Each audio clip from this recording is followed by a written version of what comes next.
Welcome to The Last Word. He's Chris Pobst. I'm David Jenkins. We're back again. Basketball season's still in the books. Still going, yeah. Still in the books. So, hey, but we've got some basketball awards coming out, though, and some coaches All-State. We have some all-conference awards and, kind of some conflicting Player of the Years there. Mm-hmm. Yeah.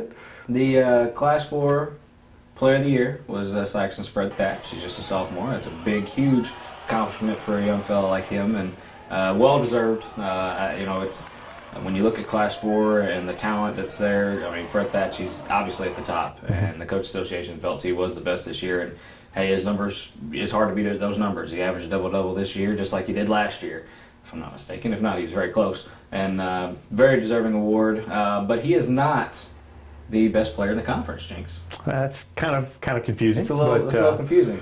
In the SEMO conference, the football, basketball, I've always, for just as long as I've worked here, I've always felt like they just, not that the kid's not deserving. I don't want to give that impression like he just, the kid that they give it to, the award, the top awards, it's not deserving, but they just don't seem to get it right a lot of times. And they don't, with a lot of what other people think. That's the thing. And I guess, it's their vote. I understand it's their opinion.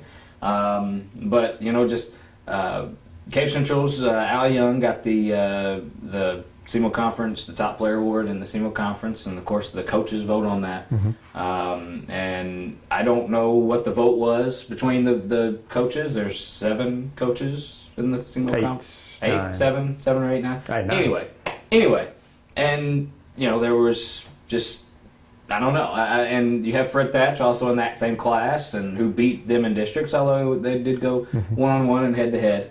Better numbers, Class 4 Player of the Year. I mean, what else you want? I mean, right. I don't agree with it, but again, that's just my opinion. If I had a vote, which they won't give me a vote, I would take Fred Thatch. But I can see where Al Young could get some votes, because he did carry Cape Central, so I can see where he could get some votes. I'm not. I kind of get it. He's a senior, so he's going to get kind of the sentimental senior. Being the senior, they're going to give him the vote. I think it kind of comes down to that. Fred Thatch is very deserving, and he's probably going to get it the next 2 years. I've never been a big fan of the whole give it to a senior thing. It's just because he's a senior, right? And I'm not saying that's what happened, but I'm sure that played a little bit into it in some people's minds. When they vote, he's a senior, let's go ahead and vote him in. I don't know. I don't know how those votes are done. I don't know. I'm assuming they're done. You write them on a sheet of paper and turn them in. I'm assuming that's how it is. And probably this day and age is probably email. Emailed, yeah. But I mean, it's not going to be all right. All the group of coaches there saying, hey. So I don't know. I don't know the mindset of some of the coaches that vote. But at the same time, he's still all conference, and he got the award. All state, and then the Player of the Year in the state. So I think Fred's going to be okay. Oh, that's fine. I think he is too. And like I said, I don't mean a dig at any player. To me, a lot of these, like the football awards, and just the football awards. If I'm not mistaken, there's actually the coaches and a committee that votes for those awards. I think the officials. There's officials, and I think the SEMO conference officials there maybe have a say. Coaches, obviously, I think have a say. We need to look into that. Definitely need to look into that. But for SEMO conference basketball, it's strictly coaches. Just strictly coaches. Yes.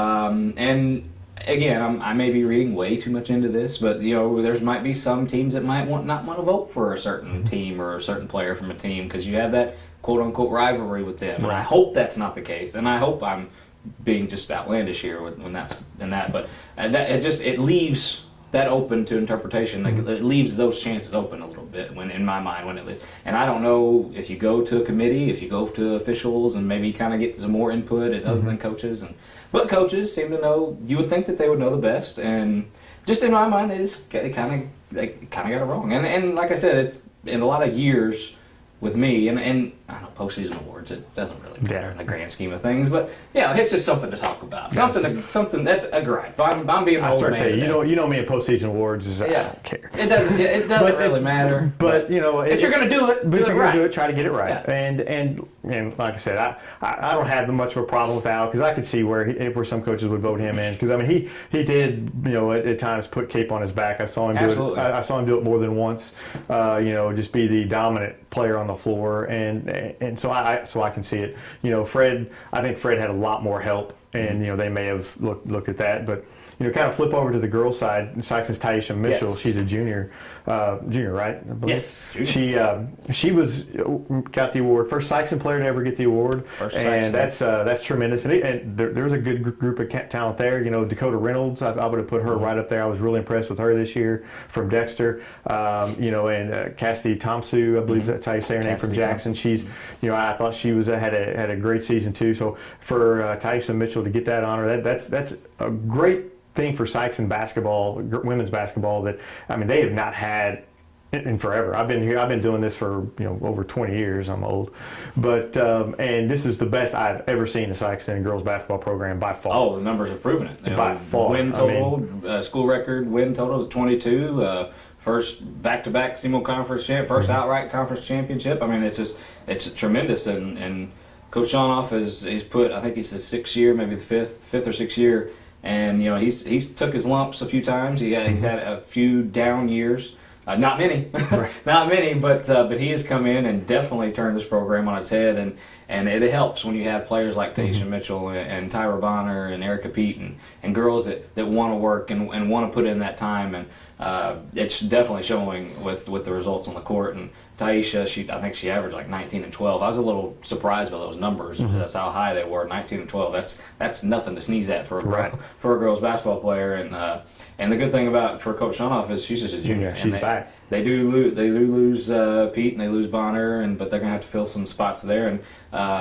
But you have that key piece, and I'm looking for another district run, and they're still searching for that district championship. I think that's the ultimate goal there for that program. Dexter's definitely the roadblock. Yeah. Dexter gets Hannah Thurman back next year to go along with Kristen Garrison, and that's going to be tough inside, especially losing Pete. It's going to be really tough inside. But Sykeston has proven in the last few years that they're just getting better and better and better. So that's going to be a fun little district to watch again next year. I think that's a big girls rivalry that's kind of going to build in the next few years and just continue to build, because I think Dexter's not going to slouch off anytime soon by what looks like what they have coming up. So, and like I said, Shawnoff's done a great job with what he's had. So hopefully those two teams can butt heads a lot more in the next few years. Coach Shawnoff and Coach Hollifield, they both got the single conference Coach of the Year awards. Again, very deserving for them. And it's just, like I said, it's postseason awards. All state. There's had tons of all state kids from around here that got 2 from Gideon. You had Case and Lawrence. Now, I'm not going to name them all, but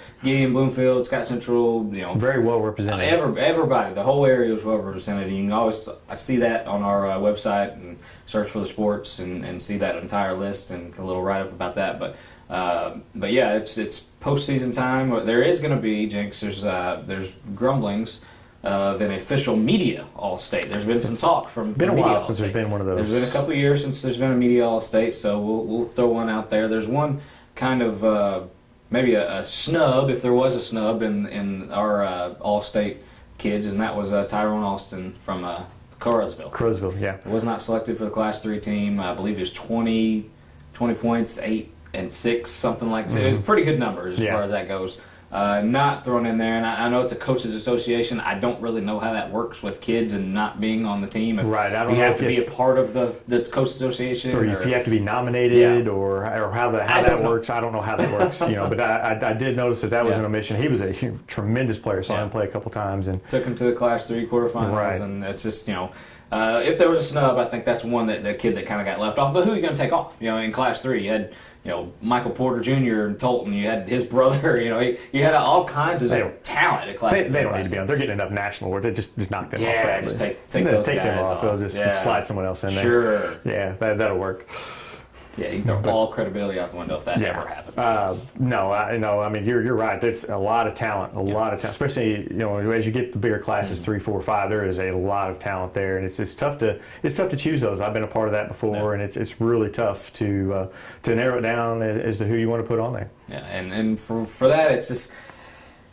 We'll have we might be doing a wordy show. Charlotte mentioned some basketball wordies next week. Something like that. I don't know. I might, we just talked about how they're meaningless awards, and then we're going to say, we're going to do our own awards. Next week we're going to do a show with the same thing. On that point, we shouldn't even do it. Just if postseason awards don't matter, Jinx, no worries. But then we got to talk about baseball.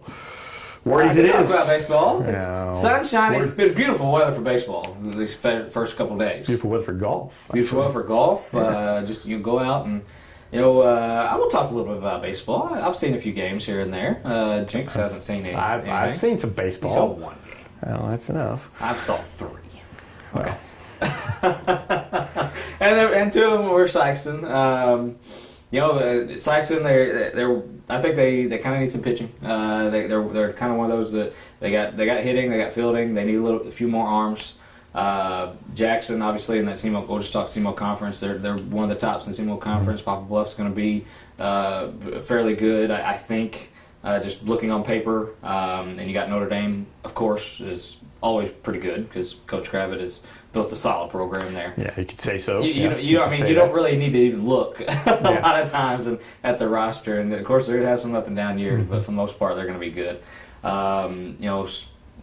Small schools, Bell City, Bernie. Bell City, Bernie. Yeah. Bell City, Bernie. Those two are definitely going to be. I know Bernie just beat Scott City, which is Scott City was with quarterfinals last year or something, if I'm not mistaken. I believe so. Yeah. Maybe Final Four. I don't remember. I know they. Seems like they. They did make the Final Four. Yeah, they made the Final Four. Seemed like they made it a ways last year, and Bernie just knocked them off yesterday. So, big win. So Bernie, Bell City, they're going to be 2 teams to look at. So.